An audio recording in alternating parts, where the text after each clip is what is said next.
Today we're going to talk about 3 ways to crash and burn the startup of your ministry.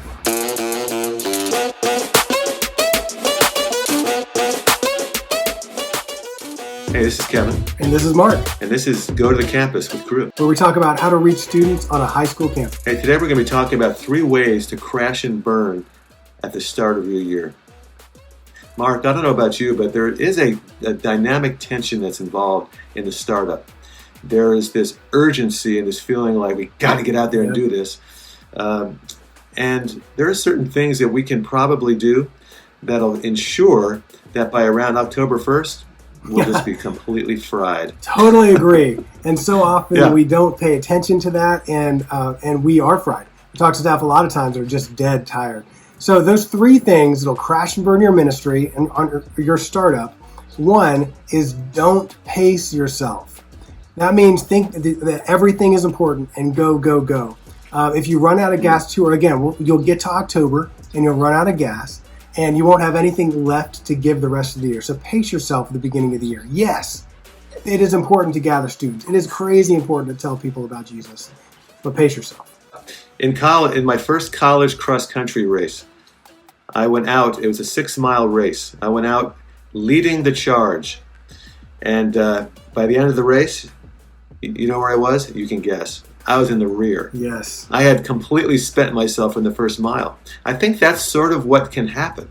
Yeah. I think we can just completely forget about all the important things about life and just go, bang, start the year right off. So here's the second one. Keep a normal schedule. Now you might think, well, what's wrong with normal? The start of the year is not normal. There's going to be things demanded of you and opportunities that we can take that just demand a little more during this time. And so don't let normal hijack the start of your year. Yeah, this should not be the time that you're thinking that you should be doing all these small groups and all these normal activities that a good ministry should be doing.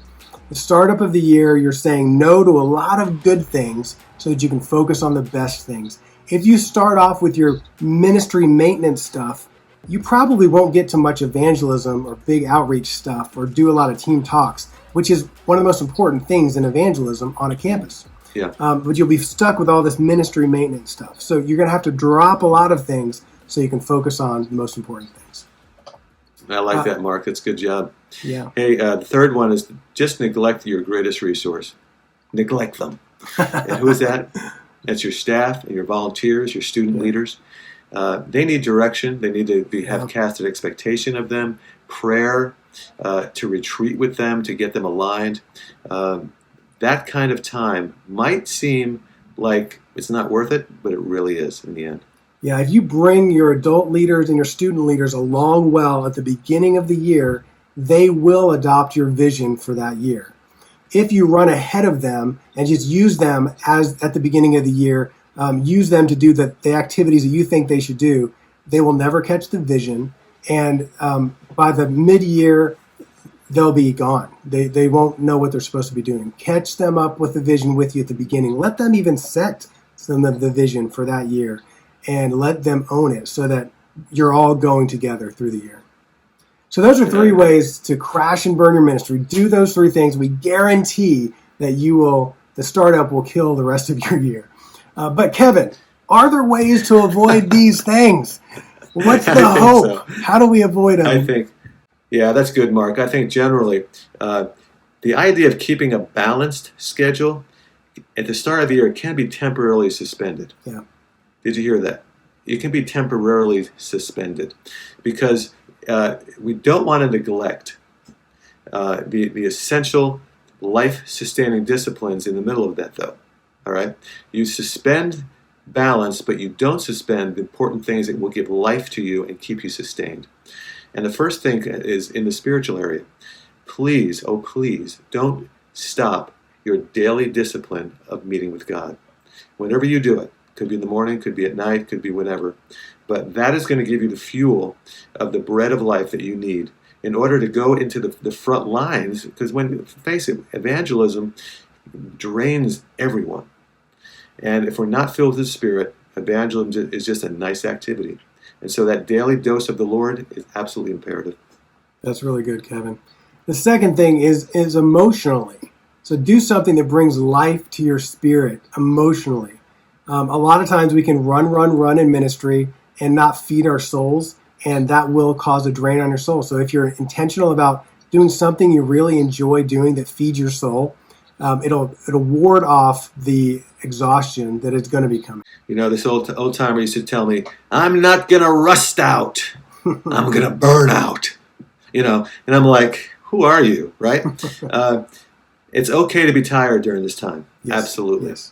But there is a fine line between tired and weary. Yeah. And I think when the weary sets in, it's just no fun at all. That's good. I'm not saying ministry has to be all fun, but you know what? We're working with teenagers. Teenagers have more energy than we do. Let's face it. If we're not able to stay up with that energy, we're not able to minister to them the way God would want us to. So be careful of the weary. That's good, Kevin. The last thing is physically. Pay attention to yourself physically.